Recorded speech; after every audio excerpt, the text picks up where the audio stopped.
Unless it's an absolute emergency, stay home because we're getting a lot of snow coming. Yes, please. I've met a lot of impressive young men and women at Long Beach High School, but the man sitting next to me is a very, very impressive young man, and he epitomizes what a high school student should be all about: to get involved and to make a difference. And let's give it up for Marv McMore. Now, Marv, in your own words, tell everyone out there all the things that you're involved with at Long Beach High School and affiliated with. Thanks, Howie, for having me on the show. First off, my primary focus at Long Beach High School is I'm president of Long Beach High School Student Government, and as president of Student Government, I host 3 blood drives a year in our school.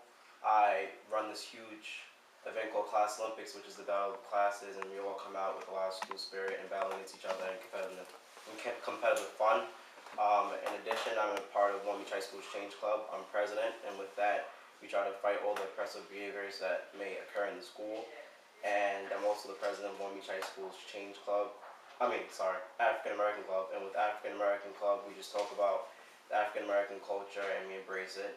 And in addition, I'm first chair of Long Beach High School's Chamber Orchestra, and we put on a couple concerts a year, and that's about it. And in getting involved in so many organizations, you also get involved in sports. You're on the wrestling team. How do you balance your schedule, contributing so much to all these different organizations, the government, and all these other things, and have time to play sports? Well, it's quite hard to manage. Like, I don't really have that much downtime. All of my time is basically focused on my after-school activities, my wrestling, and school. So it takes away from my personal life, but I just love to help people and to be the change that I want to see in the world. Marvin, talk about being the homecoming king, because it's a very prestigious honor. Normally it goes to a young student that contributes so much. Talk about why you were selected the homecoming king and what it meant to you personally to be the Long Beach homecoming king this year. Well, being selected the homecoming king was like such a great honor for me because I felt that like it just showed like that my peers appreciate like everything that I do for the school, because I really do work so hard to try to make everyone at the school happy and create an atmosphere that all the students will be happy to come to every day. So like just being homecoming king and being selected was such a great honor. Marv, as the host of the show, I'd like to welcome you to be a part of our show because you are a very, very impressive young man, and I think you can inspire a lot of people. And talk about the fact that you want to get involved in this show and get more people involved in the community. Well, thanks, Howie. I would love to come back every week and spend some time with you guys. Being on the show, it's just opened so many opportunities to try to help people out and to just like embrace Long Beach itself, and to get more people involved in the different organizations that go on in the town.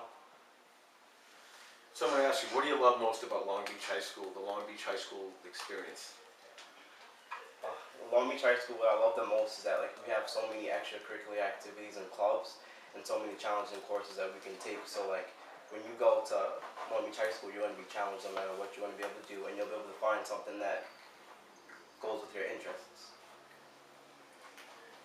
You mentioned that you're involved in the African American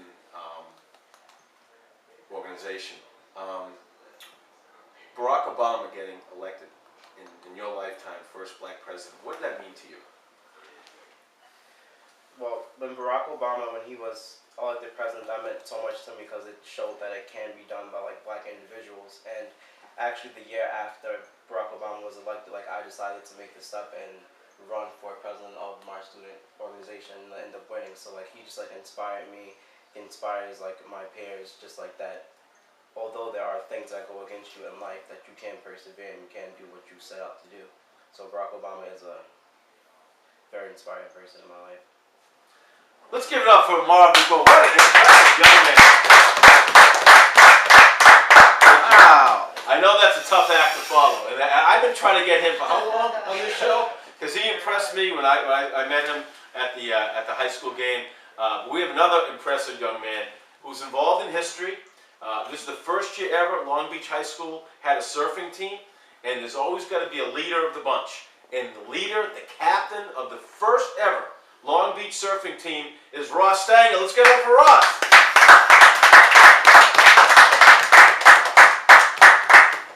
First of all, Ross, welcome to the show, and talk about how this whole surfing team came about, where Long Beach actually started and developed a surfing team.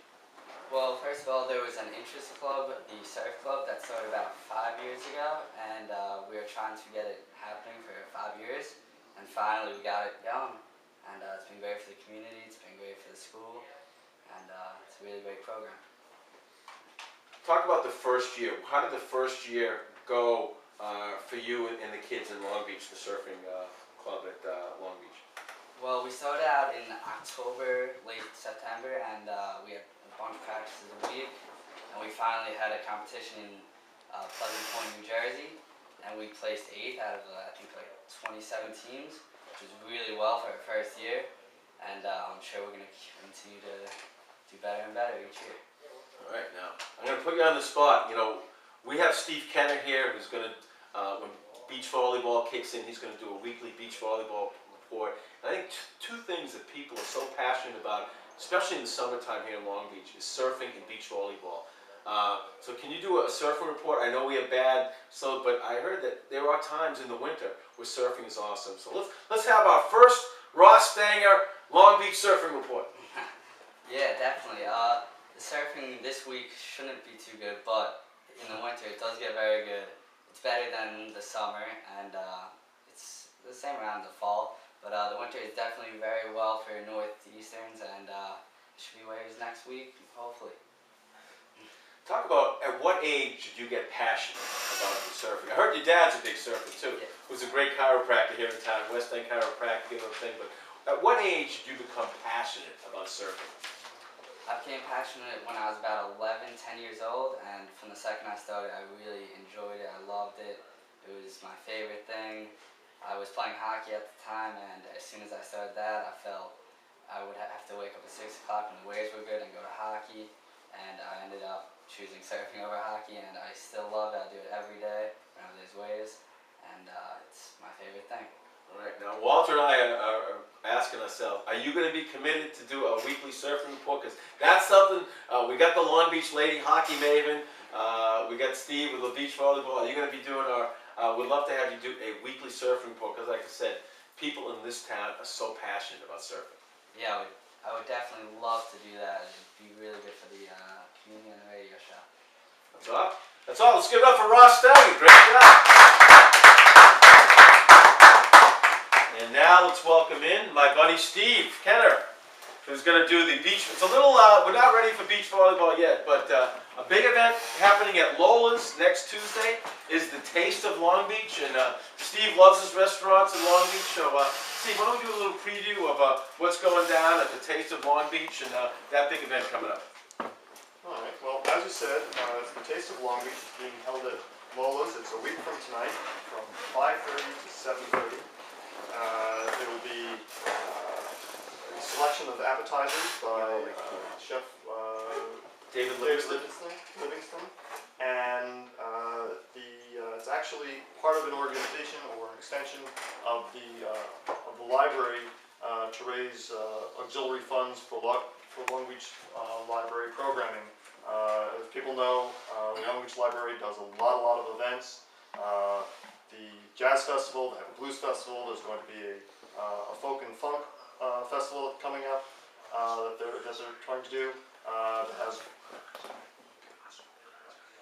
the gospel concert, and that Walter is urging me to make sure that I mention. And this is just one event that they're doing. It looks like it's going to be a success already, because I think they anticipated about 20, 30 people, and I think they have already close to 50 people signed up for this. So this will now be the first of many. I believe they're trying to get another event possibly in a month. I believe at Grill Fire. I might be mistaken on that, but it looks like they're going to try and do something like this, every month, every 6 weeks, and keep moving along. So it should be really, really interesting. I'm going to see if I can stop by right before the show, and then maybe reflect on it when I get here. All right, let's give it up for Steve. Great job. All right, Steve. We got about, what time is it? About 8:56? So, last few minutes, I want to do a recap on the big events that are coming up over the weekend, because people who might have tuned might have missed it. So, can we bring Brendan Phillips back up? This I'm real excited about, because not only is it going to benefit a good cause here in Long Beach, but it's going to be a lot of fun. So, in case you missed it, let's welcome in Brendan Phillips and do another recap. And I want a big, big turnout at the Knights of Columbus. So, Brendan, let's take it away one more time. Thank you, Howie, and thanks once again for having us on the show. But yeah, this weekend, January 15th, 2011, it's the 13th annual Gene and Waterman Foundation presents Rock and Roll Heaven. And it's a lip sync fundraiser that has been going on for, this is going to be the 13th year. And it's to raise money for the adult physically challenged. And what it does is it raises money for an organization that my cousin Janine Waterman was part of, and it gives the adult physically challenged more social times with each other. They take them to movies, take them bowling, and other just fun things that everyone does, but they really don't get the chance to a lot of the times because they're physically challenged. And it's at the Knights of Columbus Hall on the corner of Minnesota and West Beach Street, and it's donations are accepted at the door, and it's a lip sync show. So basically, if you want to sing your favorite song, dress up in ridiculous outfits, and just enjoy a good time with refreshments, entertainment, raffles and prizes, just come down and just enjoy a good time. And basically, as I said, it's another way that this awesome community of Long Beach, like no other, comes out and really represents their own, and is really for everyone in it, every person in the community. So thank you, Howie, again. All right. Appreciate it. That's great. That's great. And I want to get Anthony Fallon in one more time. At the top of the show, we had Anthony on.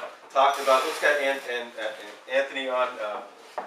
Made one of the most dramatic rescues. And Anthony, a life-changing event. And I want to thank you for coming in. And what a heroic thing that you did. And how does it make you feel when you see Glenna across the way, knowing that she's here not basically, but you saved her life? And that has to be such a great feeling. And you and the other two gentlemen, of course, Antonio and Hedrick, you guys saved 2 lives in a dramatic rescue. You must think about it every day. Yeah, it's pretty exciting. Like I said before, Max hasn't been to the firehouse in a little while, so we got to get him back there one of these days. But yeah, it's great. It's a great feeling. I just wanted to touch on again. Antonio Cuevas had mentioned before. There are a lot of other people that we have to thank for people behind the scenes. I mean, the guys that were on the ambulance, the guys that answer the phones, police department, the guys that were working the nozzle, the guys that were in the truck positions. Those were all important roles, and they need to be recognized too. And I just want to thank Sammy for actually taking off, because otherwise I wouldn't have been working that day. So again, those guys were very important in everything that went down that night. Antonio Cuevas, we look forward to working with the Long Beach Fire Department. You guys truly are heroes. You really are heroes, and I really am looking forward to the day where we can spend a whole hour doing a whole show from the firehouse and getting the community involved. Howie, anytime you want, just give us a phone call. Our number 911. Just give us a call, and we're there anytime you need us. I want to give the final word to tonight's show to Glenna King. Glenna, in a few words, describe what these men did that night and what they mean to you. They're the most important men in my life. I don't know what I'd do without them. They're so brave and courageous and selfless, and they deserve everything, every honor that they could get. And that's the final word on tonight's show. I want to thank all the great guests that showed up tonight, and we got to wrap with this. My name is Halftime. I want to thank you for your time. Please join us next Tuesday night for an edition of Halftime. But at this time, we are out of time. See you next